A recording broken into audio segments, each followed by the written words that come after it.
Hello students. So last class हमने atomic spectrum का first part complete किया था विच इज़ एमिशन स्पेक्ट्रम। आज हम लोग एब्जॉर्प्शन स्पेक्ट्रम और इससे रिलेटेड कुछ न्यूमेरिकल्स करेंगे। क्लास को आगे बढ़ाने से पहले हम लोग एक बार फिर से क्विकली एमिशन स्पेक्ट्रम को रिवाइज कर लेते हैं। ओके, सो एमिशन स्पेक्ट्रम कैसे हमारा होता था। स्पेक्ट्रम का मतलब मैंने आपको बता दिया है। एमिशन स्पेक्ट्रम के लिए जो बेसिक क्राइटेरिया है वो ये है कि इसमें उस प्योर एलिमेंट को जिसका भी निकालना है हमें उसे एक्साइटेड किया जाता है सो दैट वो अपना रेडिएशन एमिट करे, और फिर उस एमिटेड रेडिएशन को हम प्रिज्म से पास करते हैं या फिर कोई भी सेपरेटिंग डिवाइस से, जिससे इसका सारा वेवलेंथ या जितना भी पोर्ट पार्ट है ये सारा मोनोक्रोमेटिक फॉर्म में अलग अलग हो जाए। मोनोक्रोमेटिक का मतलब सिर्फ एक वेवलेंथ वाला, पॉलीक्रोमेटिक मतलब बहुत सारा वेवलेंथ आपस में मिला होता है। तो प्रिज्म के थ्रू पास करने से क्या होता है, एक पॉलीक्रोमेटिक लाइट एक मोनोक्रोमेटिक लाइट में कन्वर्ट हो जाता है। एंड देन इसे हम एक फोटोग्राफिक फिल्म के ऊपर चेक करते हैं और ये बहुत सारा स्पेक्ट्रम आता है इन अ फॉर्म ऑफ लाइंस। इसीलिए एमिशन स्पेक्ट्रम या एब्जॉर्प्शन स्पेक्ट्रम को, या फिर इन शॉर्ट में बोले एटॉमिक स्पेक्ट्रम को, हम लोग लाइन स्पेक्ट्रम भी कहते हैं। ओके, तो एमिशन स्पेक्ट्रम का एक एग्जांपल हम लोग हाइड्रोजन स्पेक्ट्रम में ले सकते हैं। जैसे मैंने आपको कहा कि हाइड्रोजन, प्योर हाइड्रोजन को लो प्रेशर पे रखते हैं और फिर इसमें हाई वोल्टेज अप्लाई करते हैं सो दैट इसका आयंस जो होता है एटम एक्साइट होकर आयंस हो जाता है, और ये आयंस होने के बाद इलेक्ट्रॉन जंप करते हैं from one energy state to another energy state, और इसके वजह से बहुत सारा यहाँ पे पॉलीक्रोमेटिक रे बाहर आता है जिसको एक स्लिट से हम लोग पास करते हैं एंड देन प्रिज्म से। और ये डिफरेंट लाइंस जो है ब्लैक बैकग्राउंड के अगेंस्ट में मिल जाता है। यहाँ पे जो ये लाइंस देख रहे हो आप, यही लाइंस रिप्रेजेंट करता है इस एटम का स्पेक्ट्रम। और एटॉमिक स्पेक्ट्रम को हम फिंगरप्रिंट ऑफ एटम भी कहते हैं, क्योंकि हर एक एटम का स्पेक्ट्रम जो होता है, लाइन स्पेक्ट्रम, अलग अलग होता है। ठीक है, तो यहाँ पे हमने पढ़ा था और फिर हमने देखा था कि हाइड्रोजन स्पेक्ट्रम के लिए ये डिफरेंट इलेक्ट्रॉन का जो ट्रांजिशन है इसे हम लोग डिफरेंट सीरीज में कन्वर्ट कर सकते हैं, और ये 5 सीरीज होते हैं। आपको नाम याद रखना है। सबसे पहला होता है लाइमन सीरीज। इसमें इलेक्ट्रॉन जंप कर सकता है फ्रॉम 2 3 4 अप टू इन्फिनिटी से पहले वाले पे।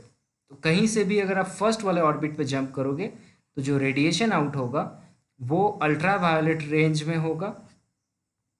ठीक है, और इसे हम लोग लाइमन सीरीज कहते हैं। सिमिलरली कहीं से भी आप अगर सेकेंड वाले ऑर्बिट पे जंप कर रहे हो, आप नहीं जंप कर रहे हो, इलेक्ट्रॉन जंप कर रहा है। ठीक है, इलेक्ट्रॉन अगर कहीं से भी सेकेंड वाले ऑर्बिट पे जंप करे तो वहाँ से जो रेडिएशन निकलेगा वो विजिबल रेंज में होगा। इसलिए देखो यहाँ कलरफुल दिखाया है, तो विजिबल रेंज में होगा और इसे हम लोग बाल्मर सीरीज कहते हैं। सिमिलरली इलेक्ट्रॉन अगर किसी भी हायर ऑर्बिट से थर्ड वाले ऑर्बिट पे जंप करे तो वो जो रेंज होगा स्पेक्ट्रम का, रेडिएशन का, वो इंफ्रारेड जोन में होगा।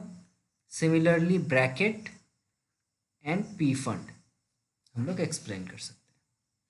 इसके लिए जो वेवलेंथ का फॉर्मूला आता है कैलकुलेट करने के लिए, वो फॉर्मूला बहुत ज़्यादा इंपॉर्टेंट है और वो यहाँ ऑलरेडी लिखा हुआ है।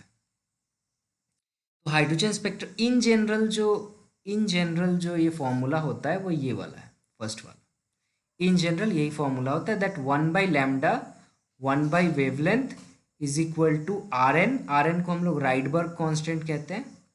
ये क्या होता है हम लोग डिराइवेशन में उतना नहीं जाते हैं फिलहाल। इंटू जेड स्क्वायर, जेड का मतलब एटॉमिक नंबर होता है, हाइड्रोजन का एटॉमिक नंबर 1 होता है। दूसरा अगर एलिमेंट होगा तो उसका एटॉमिक नंबर बिठाना पड़ेगा, जैसे हीलियम हुआ तो 2 होगा, लिथियम होगा तो 3 होगा। 1/n1² minus 1/n2²। n1 मतलब आपका जिस स्टेट पे जंप करने वाला है, n2 मतलब जहाँ से जंप कर रहा है। इलेक्ट्रॉन सपोज करो ये क्या है 1 2 3 4 5, n2 इज इक्वल टू 5 होगा और n1 इज इक्वल टू 1 होगा, अगर इस ट्रांजिशन के लिए बात करें हम। ठीक है, अगर ये वैल्यू बिठा दें हम लोग, z का वैल्यू 1 हाइड्रोजन स्पेक्ट्रम अगर निकालना हो, और आर एन राइडबर्ग कांस्टेंट का वैल्यू होता है 1.97 इंटू 10⁻⁷।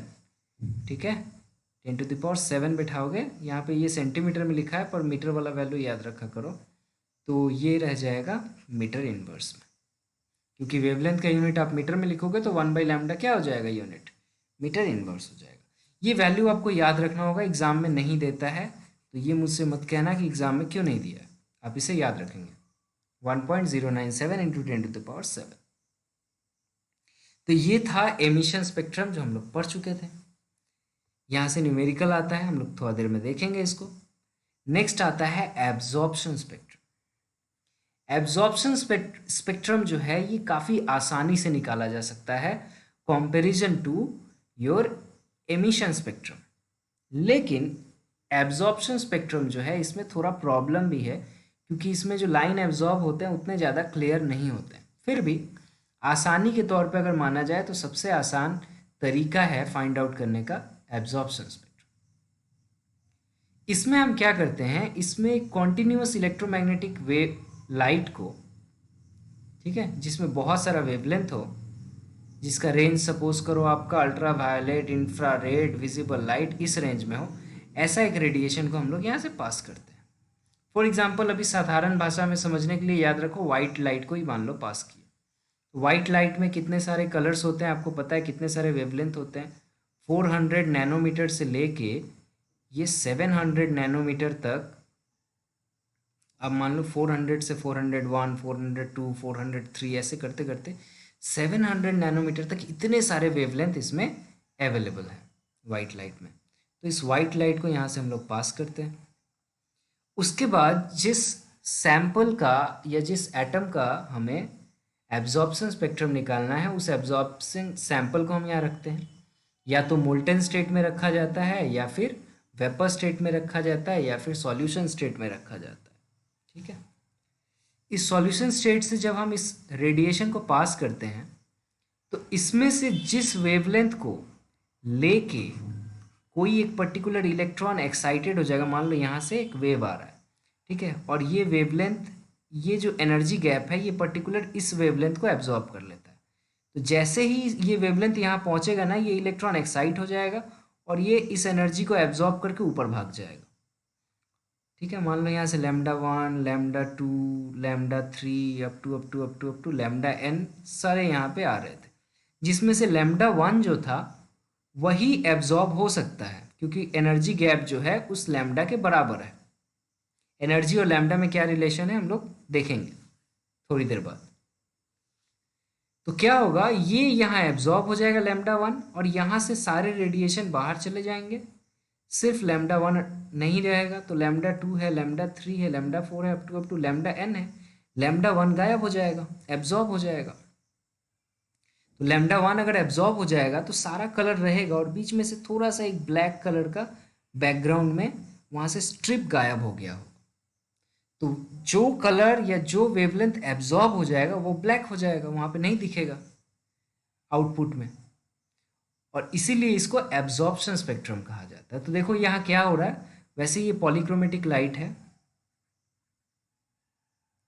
मतलब बहुत सारा वेवलेंथ है, λ1, λ2 अप टू λn। इस सैंपल में, एब्जॉर्बिंग सैंपल में कुछ कुछ एब्जॉर्ब हो जाएगा, एब्जॉर्ब होने के बाद बाकी यहाँ से पास होगा, और पास होने के बाद क्या होता है, ये डिफरेंट प्रिज्म के थ्रू पास करने से सारा वेवलेंथ एक दूसरे से अलग हो जाएगा। और जब हम लोग इस पे प्लॉट देखेंगे इसका फिल्म पर, तो ये क्या दिखेगा, ये दिखेगा ब्राइट लाइंस, मतलब ब्राइट पूरा फोटोग्राफ होगा, और इसमें कहीं कहीं पे जहाँ एब्जॉर्ब हो गया होगा वो पोर्शन डार्क होगा, और ये डार्क जहाँ जहाँ एब्जॉर्ब हुआ उसका करस्पॉन्डिंग वेवलेंथ ही हम लोग को एक्सप्लेन करेगा कि कौन सा वेवलेंथ एब्जॉर्ब हुआ है, और वही वेवलेंथ उस पर्टिकुलर एटम का लाइन स्पेक्ट्रम होगा। Am I clear? Emission spectrum में आपको एटम को एक्साइट करना पड़ता है, तो इलेक्ट्रॉन पहले ऊपर चला जाता है हायर एनर्जी स्टेट, फिर ऊपर से नीचे जंप लगाता है, और जंप लगाता है तो एनर्जी निकलता है। एब्जॉर्प्शन स्पेक्ट्रम का केस में उल्टा है, यहाँ पर बाहर से आप रेडिएशन भेजते हो और ये रेडिएशन इलेक्ट्रॉन एब्जॉर्ब कर लेता है और एब्जॉर्ब करके ऊपर भाग जाता है। तो एक में ऊपर से इलेक्ट्रॉन नीचे जंप करता है तो अपना रेडिएशन आउटपुट निकालता है, और दूसरे में क्या हो रहा है, हम रेडिएशन भेजते हैं तो वो उसको एब्जॉर्ब कर लेता है और आउटपुट में वो मिसिंग हो जाता है। तो मिसिंग हम लोग कैलकुलेट करते हैं एब्जॉर्प्शन में और एमिशन कैलकुलेट करते हैं emission spectrum. I hope emission spectrum और एब्जॉर्प्शन स्पेक्ट्रम समझ में आया होगा। तो इसमें ये याद रखना कि एब्जॉर्प्शन स्पेक्ट्रम में डार्क स्पेस होता है produce due to absorption of light radiation by the substance, जो मैंने बताया। ओके सो चलो पहला प्रॉब्लम देखते हैं। What is the maximum number of emission line when the excited electron of hydrogen atom in n is equal to 6 drop to the ground state. क्या बोल रहा है हमें, कितना सारा मैक्सिमम एमिशन लाइन या लाइन स्पेक्ट्रम बन सकता है जब हाइड्रोजन एटम में इलेक्ट्रॉन जो है 6 नंबर प्लेस से 6ठा ऑर्बिट में है, वहाँ से ड्रॉप कर रहा है ग्राउंड पे, तो कितना सारा पॉसिबिलिटीज़ हो सकता है लाइन का। तो देखो मैंने यहाँ पे डायग्राम पूरा बना दिया है। पहला तो पॉसिबिलिटी हो सकता है कि वो 6 से 5 पे जंप किया, तो सिर्फ इस केस में एक ही पॉसिबिलिटी है ना। उसके बाद अगर मैं बोलूँ कि 6 से वो 5 पे जंप कर सकता है और 6 से वो 4 पे भी जंप कर सकता है, सॉरी माय मिस्टेक, एक पॉसिबिलिटी हो सकता है कि 6 से वो 4 पे जंप कर सकता है, और ऐसा हो सकता है पहले से 4 पे आ गया था तो 4 से फर्दर सॉरी 5 से फर्दर 4 पे जंप कर सकता है, तो 6 से 4 पे जंप कर सकता है एंड 5 से 4 पे जंप कर सकता है। फिर क्या हो सकता है, ऐसा भी हो सकता है, आप ऐसा देखो अगर कंफ्यूजन हो रहा है तो फिर अलग तरीके से मैं बताता हूँ, सुनो। क्या पॉसिबिलिटी हो सकता है कि 6 से 5 पे जंप करे, या 6 से डायरेक्टली 4 पे जंप करे, या 6 से डायरेक्टली 3 पे जंप करे, या 6 से डायरेक्टली 2 पे जंप करे, या 6 से डायरेक्टली 1 पे जंप करे। ये तो क्लियर हुआ होगा समझ में, इज इट क्लियर और नॉट। तो ये तो 1 2 3 4 5 5 ऐसा पॉसिबिलिटी है कि ये जंप करेगा। तुम लोग ऐसे सोचो, अब हो सकता है ना कि ऐसे केसेस में क्या हुआ, 5 पे जंप कर गया था, तो अगर 5 पे जंप कर गया है तो 5 से पॉसिबिलिटी है कि वो 4 पे जंप करे, 5 से ये पॉसिबिलिटी है कि वो 3 पे जंप करे, 5 से ये पॉसिबिलिटी है कि वो डायरेक्टली 2 पे जंप करे, 5 से ये पॉसिबिलिटी है कि डायरेक्टली वो 1 पे जंप करे। ऐसे सोचो। फिर यहाँ पर देखो कि ये 5 से 6 से डायरेक्टली 4 पे जंप कर गया था, तो अब 4 से क्या क्या पॉसिबिलिटी हो सकता है, 4 से पॉसिबिलिटी हो सकता है कि वो 3 पे जंप करे, 4 से पॉसिबिलिटी हो सकता है 2 पे जंप करे, 4 से पॉसिबिलिटी हो सकता है कि 1 पे जंप करे, एंड सो ऑन 3 से एंड 2 से। तो ऐसे करके आप जब देखोगे तो टोटल 15 लाइन्स बनेगा, और इसको सिंपली हम लोग सम ऑफ एन नेचुरल नंबर का फॉर्मूला में डाल के भी सॉल्व कर सकते हैं। आई होप ये समझ में आया होगा। नेक्स्ट क्वेश्चन है, calculate the wave number. Wave number का मतलब 1/λ होता है, याद रखना। वेव नंबर मतलब 1/λ, इसको हम लोग न्यू बार से डिनोट करते हैं। For the longest wavelength transition in the Balmer series of atomic hydrogen. Longest wavelength बोल रहा है, मतलब लैम्डा का सबसे बड़ा value. Transition in the Balmer series, Balmer series आपको याद आ रहा है, बाल्मर सीरीज के लिए क्या कंडीशन होता था, अगर नहीं तो एक बार चेक कर लो। ये है हमारा फॉर्मूला जो अभी काम में आने वाला है, और बाल्मर सीरीज के लिए आपको क्या याद रखना है, n1 का वैल्यू जो होगा वो 2 होगा, और n2 का वैल्यू 3 4 5 सब कुछ हो सकता है, अप टू इन्फिनिटी। ठीक है, मतलब ये रहा बाल्मर। तो बाल्मर का सबसे बड़ा वेवलेंथ कौन सा होगा, जब ये जंप करेगा 3 से लेके 2 पे, या फिर इन्फिनिटी से जंप करेगा 2 पे। ये अब हमें सोचना है, ये हमें दिमाग लगाना है, यही क्वेश्चन का बेसिक चीज़ है। ध्यान से सोचो, या तो यही होगा, शॉर्टेस्ट होगा या लॉन्गेस्ट होगा, या फिर इन्फिनिटी से जब 2 पे जंप कर रहा है ये शॉर्टेस्ट या लॉन्गेस्ट होगा। तो कंडीशन तो यही है कि n1 का वैल्यू 2 तो फिक्स्ड है, यहीं पे जंप करना है, कहीं से भी जंप करे। अब n2 का वैल्यू या तो 3 हो सकता है या तो इन्फिनिटी हो सकता है, इसमें से एक शॉर्टेस्ट होगा एक लॉन्गेस्ट होगा। अब शॉर्टेस्ट कौन है और लॉन्गेस्ट कौन है ये आपको दिमाग लगा के सोचना है, और कहाँ से सोचना है, इस फॉर्मूला से सोचना है। तो इस फॉर्मूला को एक बार हम लोग फिर से लिख लेते हैं। 1.097 इंटू 10⁻7, 1.097 इंटू 10⁻7 याद रखोगे फॉर्मूला।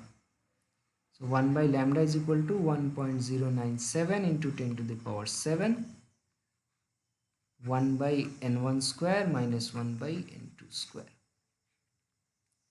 Metre inverse. अब सोचो, दिमाग लगाओ कि n2 का वैल्यू इन्फिनिटी होने से लैम्डा बड़ा होगा या n2 का वैल्यू 3 होने से लैम्डा बड़ा होगा। बहुत आसान सा चीज़ है, न्यूमेरिकल सोचो, यही कॉन्सेप्ट है मैथमेटिक्स का, और इसीलिए एनसीईआरटी के प्रॉब्लम इतने ज़्यादा फेमस होते हैं इवन अदर कॉम्पिटिटिव एग्जामिनेशंस के लिए। देखो, ध्यान से सोचो, पहले 1 बाई लैम्डा को हम लोग जो लिखते हैं उसको लिख लो, इसको वेव नंबर लिखो। अब तुम लोग खुद से दिमाग से सोचो, इसको थोड़ा और रिफाइन कर लो तो और ज़्यादा इजी होगा। n1 का वैल्यू बिठा दो, 2 का स्क्वायर कितना हो जाएगा 4, और ये 1 बाई n2 स्क्वायर रहने दो, सॉरी। अब जरा ध्यान दो, अगर मैं n2 का वैल्यू बड़ा बिठाऊं, तो ये 1 बाई n2 जो है ये छोटा हो जाएगा कि नहीं? समझ में आया? n2 अगर लार्ज होगा तो 1 बाई n2 स्मॉल होगा। 1 बाई n2 स्मॉल हो रहा है तो इसका मतलब 1/4 से मैं एक स्मॉल चीज़ को घटाऊंगा तो आंसर जो होगा वो मेरा लार्ज हो जाएगा।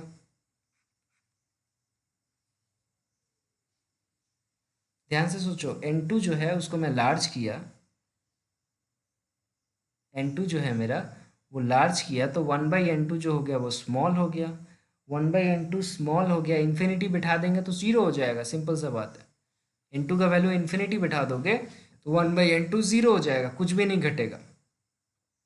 तो इसका मतलब ये हमारा बड़ा वैल्यू आ जाएगा, और यही हमसे पूछा जा रहा है, तो बस इसको सब्स्टिट्यूट कर दो और हमारा आंसर आ जाएगा। Is it clear? तो बस पुट करना है इसका वैल्यू।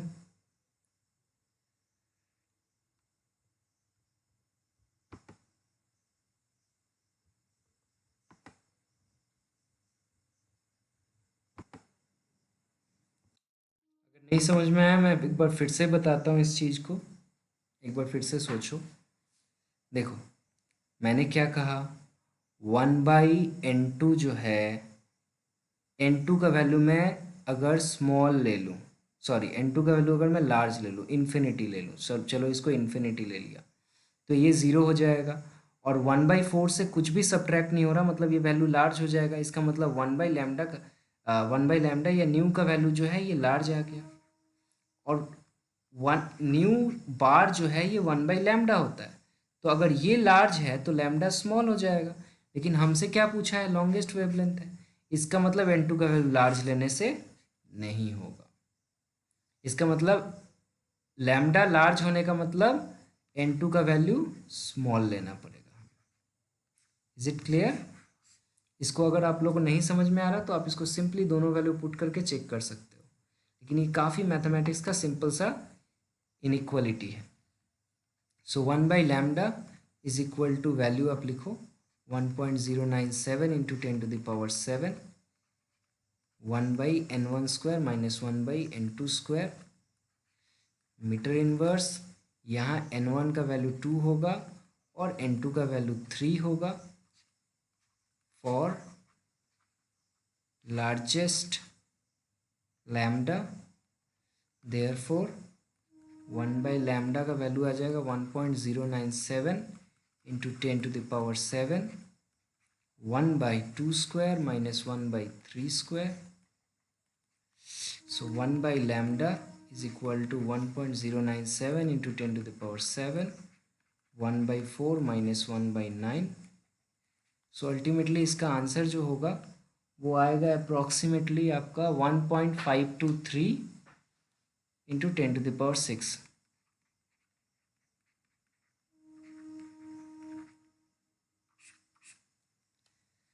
ओके, ये आंसर होगा वेव नंबर का। आप चेक करके देख सकते हो कि आप इन्फिनिटी लेते तो क्या आता। ओके, सो हम लोग अपना नेक्स्ट टॉपिक पे जाते हैं। नेक्स्ट टॉपिक है जो Planck's quantum theory. Planck's quantum theory बहुत ज़्यादा इम्पॉर्टेंट है समझने के लिए मॉडर्न फिज़िक्स। आप फिज़िक्स पढ़ोगे लोग तो एक टॉपिक आएगा मॉडर्न फिज़िक्स, या फिर आप अगर फ्यूचर में आप लोगों को फिज़िक्स इंटरेस्ट है, इतना इंजीनियरिंग करना चाहते हो या फिर फिज़िक्स लेके स्टडी करना चाहते हो, रिसर्च करना चाहते हो, तो ये याद रखना कि अभी मॉडर्न साइंस में सब कुछ क्वांटम कंप्यूटिंग है। सुने होंगे क्वांटम फिज़िक्स, क्वांटम कंप्यूटिंग। तो एक क्वांटम वर्ड बड़ा ज़रूरी है, और एल्बर्ट आइंस्टाइन इसके लिए बहुत जाने जाते हैं। पर आप लोग को जानना चाहिए कि एल्बर्ट आइंस्टाइन के जो गुरु थे वो थे मैक्स प्लांक, और इसीलिए जो थ्योरी है इसको मैक्स प्लांक क्वांटम थ्योरी कहा जाता है, क्योंकि क्वांटम वर्ड जो का इन्वेंशन मैक्स प्लांक ने किया था। ठीक है, और मैक्स प्लांक ने ही एल्बर्ट आइंस्टाइन को चांस दिया, उनको बुलाया अपने पास। आपका कभी एल्बर्ट आइंस्टाइन का लाइफ स्टोरी के ऊपर मैं वीडियो लेके आऊँगा, तो देखना आप कि मैक्स प्लांक अगर नहीं होते तो एल्बर्ट आइंस्टाइन को शायद कोई नहीं पहचानता होता। ओके, तो प्लांक्स क्वांटम थ्योरी क्या है, इसको हम लोग बहुत बहुत बच्चों की तरह समझेंगे। ये बहुत बड़ा थ्योरी है, और इसे एकदम साधारण भाषा में हम लोग समझेंगे। तो प्लांक्स का ये सोचना था, या फिर अभी जो एल्बर्ट आइंस्टाइन का कॉन्सेप्ट है वो भी एक ही है, कि ये जो इलेक्ट्रोमैग्नेटिक रेडिएशन के बारे में अभी हम लोग बात कर रहे थे, वेव के बारे में बात कर रहे थे, तरंग इसको हिंदी में कहा जाता है, ये कॉन्टिन्यूअस नेचर का नहीं होता। कोई भी रे हो, एक्सरे हो, गामा रे हो, लाइट हो, हमारा विजिबल इंफ्रारेड रे हो, ये जो रे है, ये वेव है, इनको लगता था कि ये रे ना होके या फिर वेव ना होके इसका नेचर एक पार्टिकल की तरह है। पार्टिकल की तरह मतलब ये छोटे छोटे पैकेट से बना हुआ है, बहुत छोटा छोटा पैकेट, बहुत इन्फिनिटेसिमली स्मॉल पैकेट से बना हुआ है। ऐसा मैं समझाने के लिए बोल रहा हूँ, ऐसा इन्होंने नहीं कहा कि पैकेट अंदर भरा हुआ है, लेकिन कॉन्सेप्ट वही है कि ये छोटा छोटा पैकेट्स है, और इस पैकेट के अंदर क्या भरा हुआ है, क्या भरा है, आटा, सत्तू, तेल, मसाला नहीं, इस पैकेट्स के अंदर एनर्जी भरा हुआ है। और ये जो छोटा छोटा पैकेट है, इसी को मैक्स प्लांक ने नाम दिया था क्वांटा। बाद में एल्बर्ट आइंस्टाइन ने स्पेशली लाइट के लिए इसको नाम दे दिया फोटोन। ये फोटोन वर्ड बड़ा फेमस होगा। तो लाइट जो है ये छोटा छोटा स्मॉल पार्टिकल से बना हुआ है, पैकेट से बना हुआ है, और उस पैकेट के अंदर एनर्जी भरा हुआ है, और इस एनर्जी के पैकेट को हम लोग क्या कहते हैं, फोटोन कहते हैं। पहले इसी को इलेक्ट्रोमैग्नेटिक वेव के फॉर्म में इसको क्वांटा कहा जाता था, और इसीलिए इस थ्योरी को क्वांटम थ्योरी कहा जाता है। समझ में आया? पहला बात, बहुत आसान बात है कि जो इलेक्ट्रोमैग्नेटिक वेव है, जैसे लाइट वेव है, ये पैकेट का बना हुआ होता है, स्मॉल पार्टिकल का बना होता है, और उस पैकेट के अंदर एनर्जी भरा होता है। दूसरी बात इन्होंने कही कि अच्छा एनर्जी भरा रहता है, तो बताओ कितना एनर्जी भरा रहता है, या वो एनर्जी किस चीज़ पर डिपेंड करता है, आप ये सवाल पूछ सकते हो। तो इन्होंने कहा कि ये जो एनर्जी होता है, ये एनर्जी उस रेडिएशन के फ्रीक्वेंसी पे डिपेंड करता है। जितना ज़्यादा फ्रीक्वेंसी होगा रेडिएशन का, उतना ही ज़्यादा एनर्जी भरा हुआ होगा। जैसे कि विजिबल लाइट में violet, indigo, blue, green, yellow, orange, red, इसमें सबसे ज़्यादा फ्रीक्वेंसी जो होता है वो वायलेट कलर का होता है, या फिर ब्लू कलर का हम लोग बोले आसपास है। आप लोग वायलेट ज़्यादा हम लोग नहीं सुनते, ब्लू सुनते हैं ज़्यादा नाम। तो अगर मैं ब्लू बोलूँ या वायलेट बोलूँ तो इसका फ्रीक्वेंसी सबसे ज़्यादा होता है। इसका मतलब हमारे सारे कलर्स के अंदर ब्लू या वायलेट कलर का जो एनर्जी होता होगा वो सबसे ज़्यादा होता होगा, और सबसे कम मेरा वेवलेंथ सबसे कम फ्रीक्वेंसी है रेड का, तो सबसे कम एनर्जी होता होगा रेड का। ये था second concept, that energy is directly proportional to frequency. अब प्रोपोर्शनल का साइन हटाओगे, इक्वल टू बिठाओगे तो कोई ना कोई कांस्टेंट आना है, एक प्रोपोर्शनलिटी कांस्टेंट आता है। तो इस प्रोपोर्शनलिटी कांस्टेंट को h बोला जाता है और h को कहा जाता है प्लांक्स कांस्टेंट। सो एनर्जी का एक फॉर्मूला मैंने शुरू में बता रहा था जब मैं बोर्स एटॉमिक थ्योरी पढ़ा रहा था तुम लोगों की, E is equal to h nu होता है। तो ये कहाँ से आया ये अभी आपको समझ में आ गया होगा। Energy is equal to h into nu, where h is called Planck's constant, और इसका वैल्यू भी आपको याद रखना, एग्जाम में नहीं देगा। तो इसका वैल्यू होता है 6.626 या 6.625, बहुत सारा बुक में लिखा रहता है। 6.626 इंटू 10⁻34 जूल सेकेंड। कितना याद रखोगे? 6.626 into 10⁻34 joule seconds. Energy of photon मतलब एक पार्टिकल का, ये जो रे है इसका एक छोटा सा पार्टिकल जो पैकेट है जिसके अंदर एनर्जी भरा है, कितना एनर्जी भरा होता है? ये होता है E is equal to h nu. ठीक है, दूसरा पॉइंट भी समझ में आया होगा। थर्ड पॉइंट, कोई भी बॉडी जो ये फोटोन को एब्जॉर्ब करे या एमिट करे, ठीक से सुनो, कोई भी बॉडी अगर इस फोटोन को एब्जॉर्ब करता है या एमिट करता है तो हमेशा मल्टीपल्स ऑफ फोटोन के फॉर्म में करेगा, कभी भी फ्रैक्शन के फॉर्म में नहीं कर सकता है। मान लो आराम से तुम सी बीच पर बैठे हुए हो और सारा सन रे आके तुम्हारे बॉडी पे टकरा रहा है और तुमको एनर्जी दे रहा है। तो इसमें छोटा छोटा जो पैकेट है ये तुम्हारे बॉडी पे गिर रहा है, फट जा रहा है, ऐसे समझो, ये पैकेट आ रहा है, गिर रहा है, फट जा रहा है और ये एनर्जी तुमको एब्जॉर्ब हो जा रहा है। तो कभी भी एनर्जी जो एब्जॉर्ब हो रहा है ये फ्रैक्शन में नहीं हो सकता। आपको 10 में लेना है, 12 लेना है, 100 लेना है, 1 मिलियंस पैकेट लेना है, ऐसे लो। ऐसा नहीं हो सकता कि आप बोलोगे 10.5 पैकेट मुझे दे दो एनर्जी का, ऐसा नहीं हो सकता।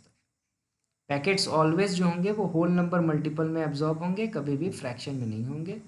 तो मान लो टोटल एनर्जी आपको निकालना होगा तो n क्या हो जाएगा? नंबर ऑफ फोटोन हो जाएगा,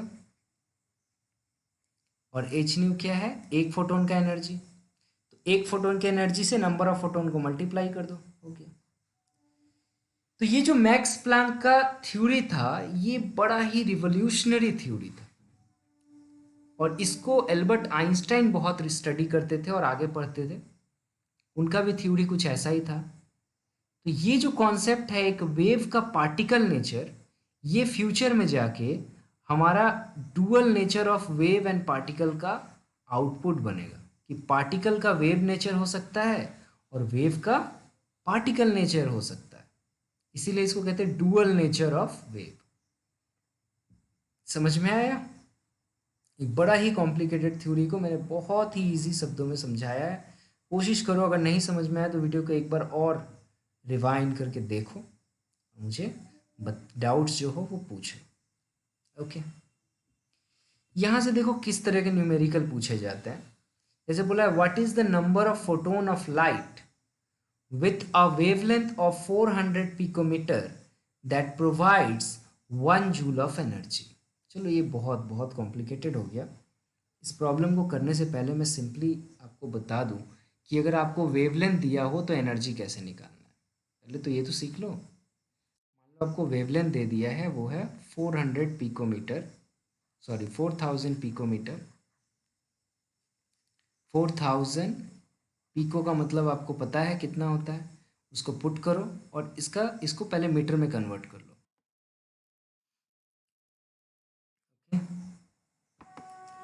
सो पिको का मतलब होता है 10⁻⁻12 मीटर। नैनो कितना होता है? 10⁻⁹ पिको 10⁻12, उसका फेम्टो होता है। ठीक है ना, आसान है, ये कन्वर्शन हो गया। अब हमें पता है E is equal to h nu होता है, और फ्रीक्वेंसी का मैंने बताया था आप लोग को, ये होता है सी बाई लैम्डा फॉर्मूला में। तो ई इज इक्वल टू आप बोल सकते हो h c by lambda, where c is speed of light. तो ये एनर्जी का एक और फॉर्मूला आ गया जिसको आपको याद रखना चाहिए। तो एनर्जी का फॉर्मूला होता है E is equal to h nu, इसको कन्वर्ट करोगे तो हो जाएगा ये एच सी बाई लैम्डा। ये हो गया एक फोटोन का एनर्जी। और अगर एन नंबर ऑफ फोटोन हो तो टोटल एनर्जी कितना हो जाएगा? टोटल एनर्जी हो जाएगा एन इंटू वन फोटोन का एनर्जी, तो हम लोग इसको बोल सकते हैं n into h c by lambda. ठीक है, देखो इस क्वेश्चन में क्या बोल रहा है, what is the number of photon ही पूछा है हमसे, एन का value, of light of wavelength दे दिया है, प्रोवाइड 1 जूल ऑफ एनर्जी, तो ई का वैल्यू भी दे दिया है। तो बस इसको कर दो, बहुत ही आसान क्वेश्चन है। टोटल एनर्जी बोल दिया है 1 जूल,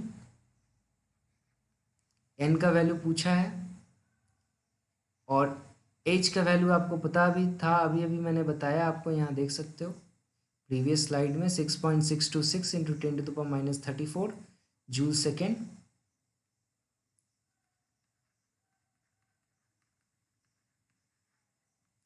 स्पीड ऑफ लाइट आपको पता है कितना होता है, 3 इंटू 10⁸ मीटर पर सेकेंड। और वेवलेंथ का वैल्यू अभी अभी हमने देखा क्वेश्चन में दिया हुआ है, 4000 इंटू 10⁻12 मीटर। देखो आप ध्यान से, LHS RHS का यूनिट सेम हो जा रहा है, क्योंकि ये सेकेंड इनवर्स सेकेंड कट जाएगा, मीटर नीचे मीटर है कट जाएगा, जूल और उस साइड में जूल है कैंसिल आउट हो जाएगा। सो एन का वैल्यू जो आएगा वो हो जाएगा 4000 into 10⁻12 divided by 6.626 into 10⁻34 into 3 into 10⁸। अब इसको सॉल्व करना है, सॉल्व करोगे तो नंबर ऑफ फोटोन्स आ जाएगा, और इसका वैल्यू होगा अप्रॉक्सीमेटली 2 इंटू 10⁻16, अप्रॉक्सीमेटली चेक कर लेना, 2 इंटू 10⁻16 फोटोन्स। 10⁻16 मतलब कितना मिलियंस फोटोन होगा, सोच सकते हो। 10⁻16 फोटोन्स है, 10⁻6 इज इक्वल टू 1 मिलियन होता है। तो आप सोचो उसको 10 टाइम्स उसका पावर, 1 मिलियन का 10 times power. Okay, huge, it's huge. Okay, let's go for another question. Electromagnetic radiation of wavelength given, ये 400 242 242 जो है ये क्या है, ये वेवलेंथ है, लैम्डा है, नैनोमीटर में दिया है, मीटर में कन्वर्ट कर लोगे 10⁻⁹ होता है। Is just sufficient to ionise the sodium atom. इतना सारा ये वेवलेंथ जो है इलेक्ट्रोमैग्नेटिक रेडिएशन एक फोटोन का, ये जस्ट सफिशियंट होता है ionise the sodium atom. Calculate the ionisation energy of sodium in kilo joule per mole. देखो ये चीज देके आपको थोड़ा सा क्वेश्चन बड़ा कर दिया है, पर मोल बोल रहा है, और आपको मोल कॉन्सेप्ट यहाँ पे काम में लगेगा कि एक मोल का मतलब होता है 6.022 इंटू 10⁻23 पार्टिकल। यहाँ पे एटम्स के बारे में बात हो रहा है, तो हम लोग एटम्स कहेंगे। लास्ट चैप्टर में हमने कंप्लीट किया था ना मोल कॉन्सेप्ट। तो यहाँ पर एक एटम के लिए नहीं बोल रहा है सोडियम का, एक मोल एटम के लिए बोल रहा है, और यही क्वेश्चन थोड़ा सा डिफिकल्ट आपके लिए कर दिया है। ठीक है, कैसे सॉल्व करेंगे इसे? आप सिंपली सोचो कि एक फोटोन का एनर्जी कितना होगा। So energy of one photon आप निकाल लो, एनर्जी ऑफ वन फोटोन होगा h c by lambda. H का वैल्यू है 6.626 इंटू 10⁻⁻34 जूल सेकेंड।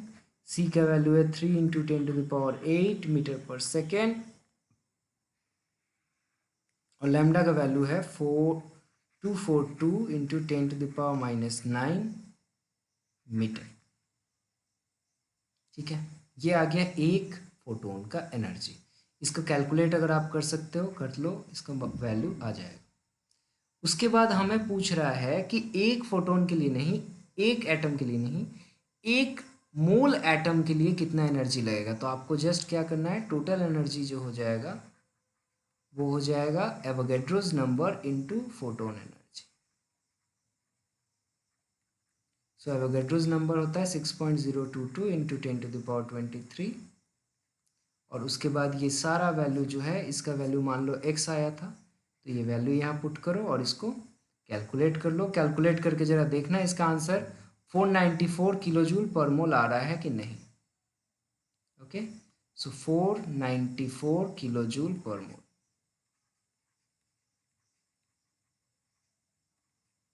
सो एक मोल को आयोनाइज करने के लिए हमें 494 किलो जूल पर मोल एनर्जी का ज़रूरत होता है, क्योंकि एक एटम को एक्साइट करने के लिए हमें इतना एनर्जी चाहिए होता है।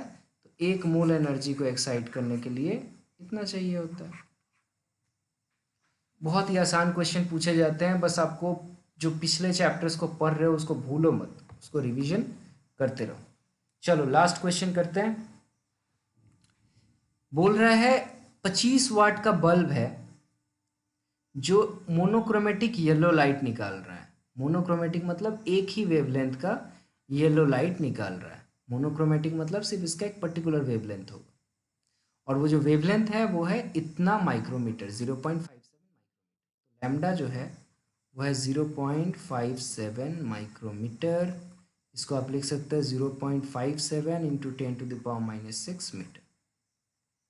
Calculate the rate of emission of quanta per second. Rate of emission आपसे पूछा है क्वांटा का पर सेकेंड, एक सेकेंड में कितना सारा क्वांटा एमिट हो रहा है। तो पहले आपको तो पता करना पड़ेगा कि एक क्वांटा या फिर एक फोटोन, क्वांटा का मतलब मैंने बताया था आपको फोटोन भी होता है, तो एक फोटोन का एनर्जी पहले आप निकाल लो। सबसे पहला टारगेट तो यहाँ हो जाता है कि एक क्वांटा या एक फोटोन का एनर्जी निकाल लो। ये हो जाएगा hc/लैम्डा। इसको हम लोग बहुत बार देख लिए।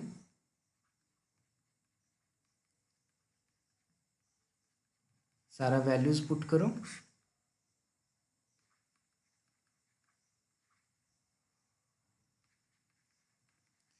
ये एनर्जी आ गया एक फोटोन का। Is it clear?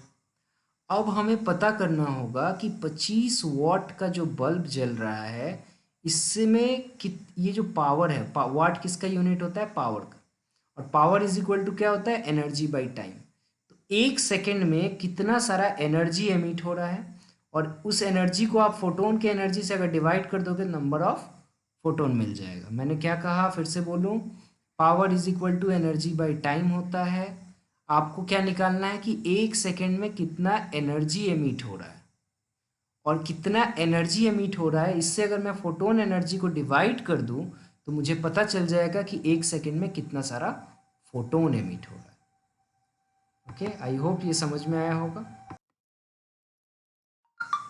ओके, सो ये जो वैल्यू आप कैलकुलेट करोगे ये आएगा 34.87 इंटू 10⁻⁻20 जूल। एक फोटोन का इतना एनर्जी है।